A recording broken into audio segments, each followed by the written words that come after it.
sur la chaîne. Aujourd'hui, je vais vous parler de la série Hulk de Donny Cates et de Ryan Ottley. Voilà. On va d'abord parler d'édition. Ils ont choisi de faire ça dans l'édition 100% Marvel. Voilà. Alors, il y a trois volumes. Hein. Voilà. Donc le Hulk numéro 1. Vous voyez, numéro 1 et 2. D'accord ? Voilà. Seulement, entre les deux, vient se greffer celui-là. Hulk versus Thor. Voilà. Alors, pour ceux qui auraient des doutes, voilà. À suivre dans le 100% Marvel, Hulk vs Thor. Donc, dans l'ordre de lecture, c'est le numéro 1, l'écrasonaute, le numéro 2, drapeau de guerre, et le numéro 3, la planète des Hulk.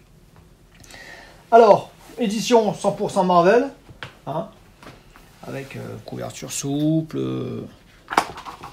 d'accord, les chapitrages, l'histoire, et à la fin, on a des petites couvertures comme ça, vous voyez, voilà, on a des couvertures qui ont été faites sur les différents numéros.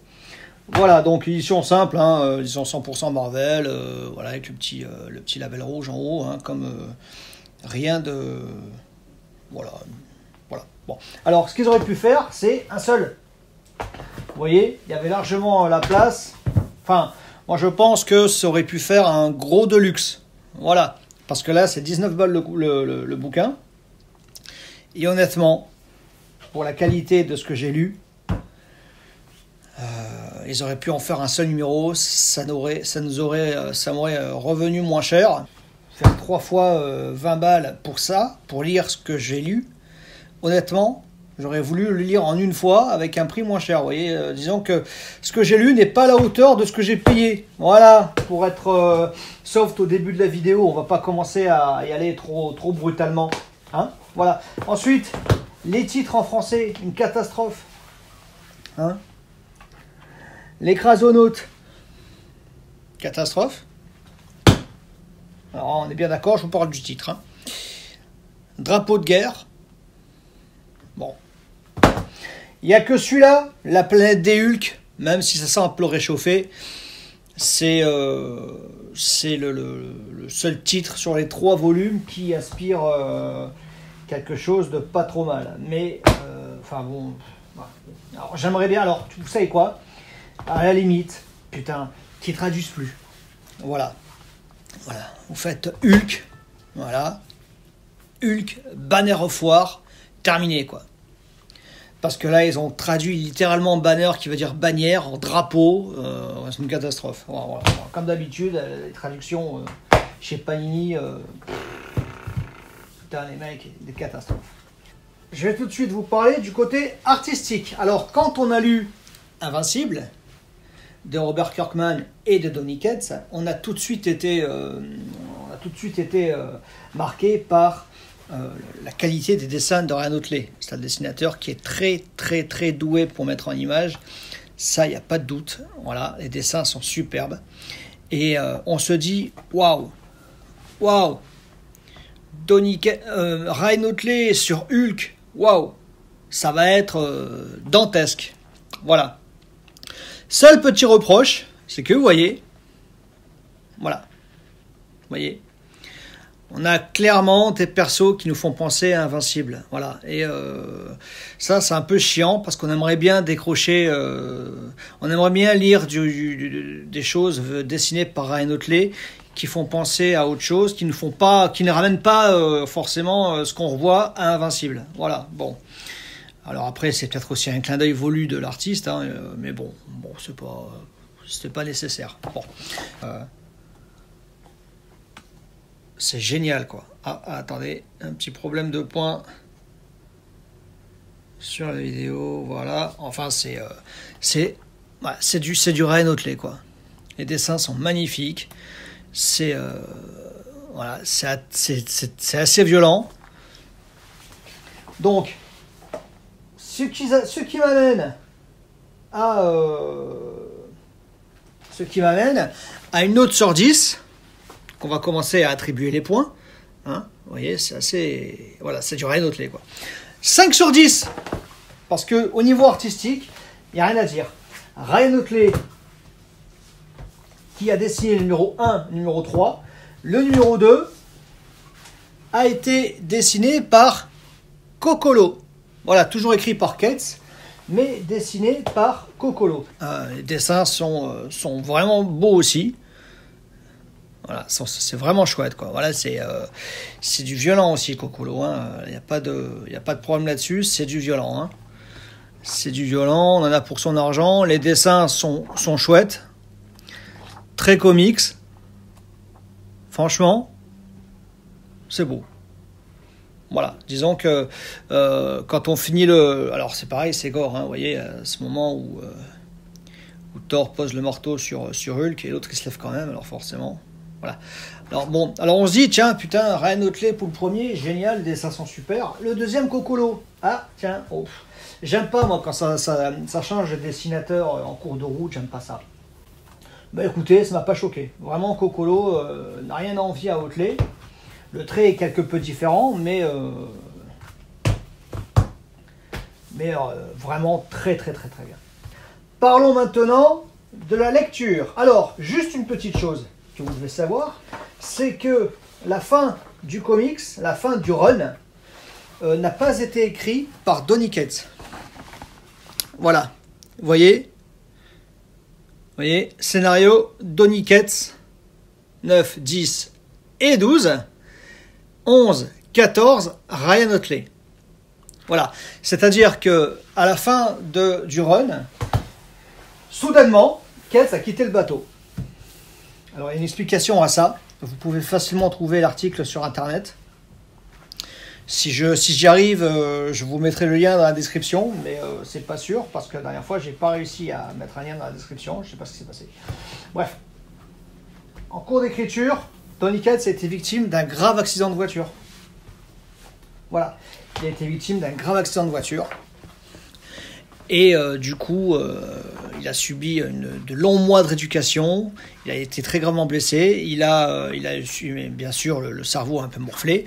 Et la mémoire en a été infectée. Donc, impossible pour Donny Cates de reprendre le flambeau, de continuer ce qu'il avait écrit, quoi. Voilà.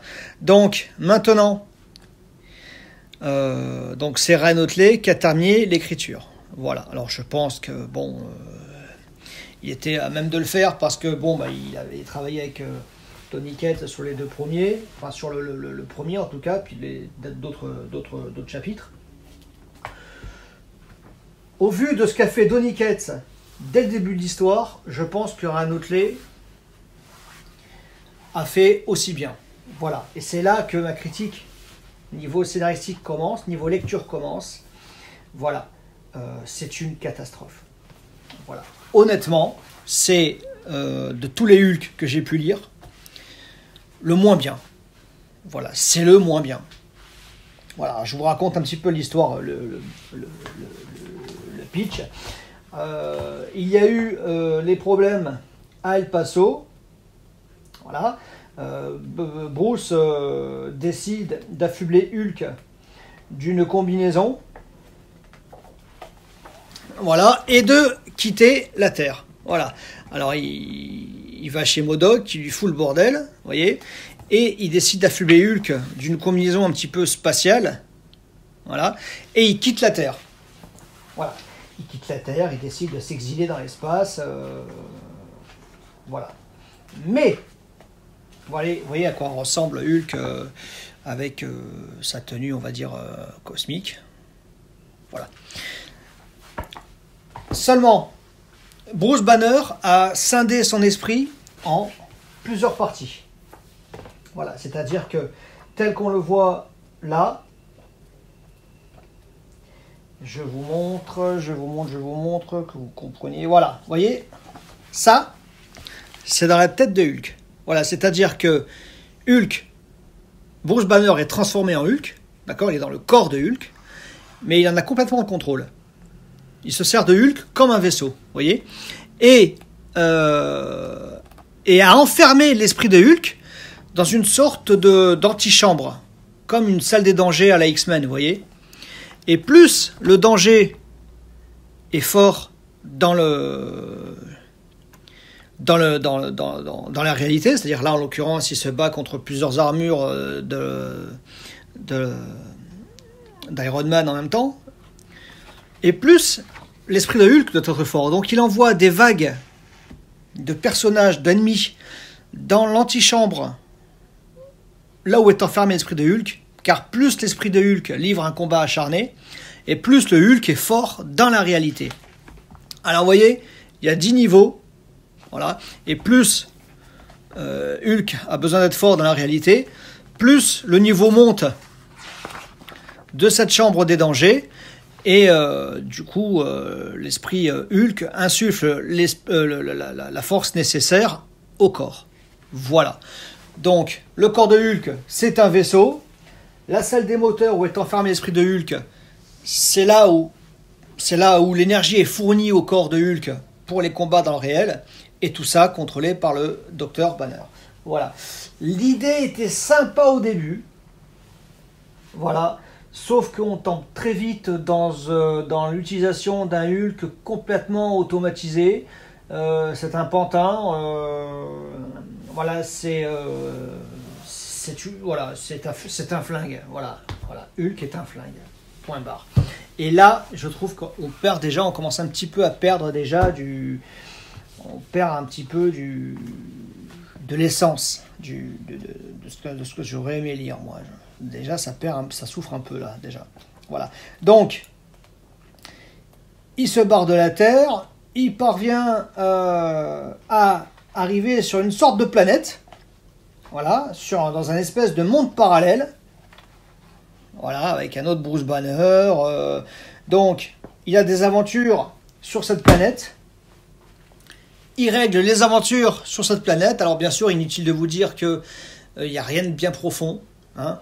C'est de la bagarre. C'est de la bagarre. Voilà, on a des vagues d'ennemis qui arrivent. C'est de la bagarre. Plus les ennemis sont forts et plus le niveau de la chambre des moteurs est augmenté. Et donc, Hulk bat ses ennemis. Enfin bon, c'est pas terrible, quoi. C'est pas terrible. Ce qui ouvre, donc Hulk continue son périple, il quitte ce monde, cette terre parallèle, et il tombe sur un Thor excité, qui littéralement lui vole dans les plumes, quoi. Voilà, ni plus ni moins. Voilà. Là, il y a une grosse bagarre avec Thor. On comprend pas vraiment pourquoi Thor affronte Hulk. Voilà. Mais bon, enfin ils se battent, quoi. Ils se battent, et puis c'est tout. Alors, il y a des pouvoirs. Hulk a des nouveaux pouvoirs. Voilà, on ne sait pas d'où ils viennent, vous voyez. Par exemple, là, il tire des lasers des yeux. Voilà. Là, il est capable de générer une explosion gamma qui peut transformer en Hulk tous ceux qui sont touchés par l'explosion. Voilà. Vous voyez ? Puis, pour combattre ce nouveau Thor qui est Hulk, voilà, qu'est-ce qui va se passer ? Hulk va parvenir à maîtriser Mjolnir. Voilà. Pour empêcher ce nouveau Hulk Thor de foutre le bordel dans l'univers. Voilà, donc Thor devient Hulk, Hulk devient Thor. C'est encore une fois, à la fin, le combat prend fin, Hulk reprend sa route, et il arrive sur une planète de Hulk, qui a été créée à cause de lui. Quand il a généré cette explosion qui a changé Thor en Hulk, un portail par lequel Thor est arrivé était resté ouvert. Voilà. Et le rayonnement gamma a infecté une planète et a créé toute une civilisation de personnes qui ont les mêmes pouvoirs que Hulk. Voilà. Je vais pas plus loin dans les spoils. Tout ce que je peux vous dire, c'est que le meilleur de ce qui arrive, si on peut parler de meilleur, parce que honnêtement, c'est de la bagarre sans enjeu, sans réel danger pour la Terre, pour les autres héros. Ça se passe à des années-lumière de la Terre, donc il n'y a aucun risque pour eux. Voilà, donc le meilleur de ce qui arrive se passe dans la tête de Hulk. Voilà, vous voyez, une sorte de deception. Et ça, moi, j'ai du mal à digérer, quoi. Voilà. Alors, je ne vous dis pas ce qui arrive à la fin. Tout ce que vous pouvez savoir, c'est que le final tient dans une double page. Voilà. Le final tient dans une double page. Alors, je ne vais pas vous le montrer. Mais quand vous ouvrez, la page de l'affrontement final, déjà, voilà, ça tient. Voilà, ça tient dans un truc comme ça. Voilà, ça tient dans une double page. Alors ça, c'est pas l'affrontement final, hein, attention. Hein. Ça tient dans une double page. Vous tournez et c'est fini. Il n'y a plus de palais mental, il n'y a plus de la chambre des moteurs. Il ne reste plus que la personnalité de Bruce et de Hulk. Pardon, excusez-moi. Comme avant. Voilà, comme avant. Tout est redevenu à la normale.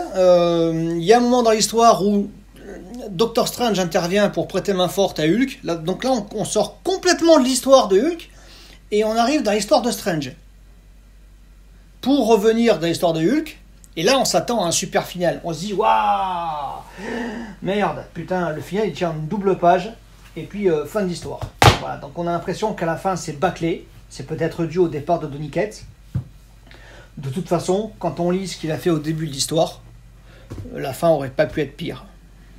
Voilà. Donc, 5 sur 10. Les seuls points que j'attribue à cette série, à ce run, c'est pour